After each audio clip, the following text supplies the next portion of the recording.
আসসালামু আলাইকুম সুপ্রিয় ভাই বোনেরা, আশা করি সবাই ভালো আছেন। গত পর্বে আমরা আনা, গন্ডা, করা, ক্রান্তি ও তিলের সম্পর্ক সম্পর্কে জেনেছি। আজকে আমরা এগুলোর মান সম্পর্কে জানব। অর্থাৎ আনা, গন্ডা, করা, ক্রান্তি, তিল এদের নিজস্ব একটা মান রয়েছে।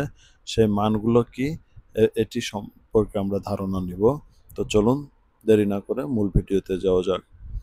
আপনারা প্রথমেই দেখতে পাচ্ছেন আমি লিখে রেখেছি আনার মান ১৬, অর্থাৎ আনার যে মান এটা হচ্ছে ১৬, অর্থাৎ ১৬ আনা সমান সম্পূর্ণ অংশ বা এক অংশ। আনার মান ১৬। আর পরবর্তীতে আপনারা দেখতে পাচ্ছেন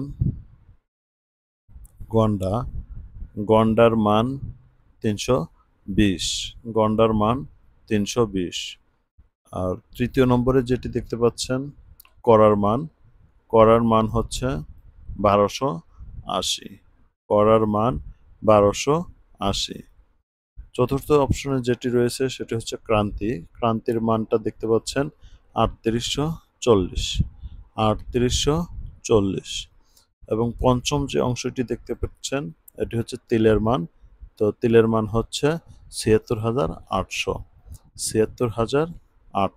এই হচ্ছে আমাদের আনা, আমাদের আনার মান অর্থাৎ ১৬, আনার মান হচ্ছে ১৬, গন্ডার মান হচ্ছে ৩২০ এবং করার মান হচ্ছে ১২৮০, ক্রান্তির মান ৩৮৪০ এবং তিলের মান হচ্ছে ৭৬৮০০।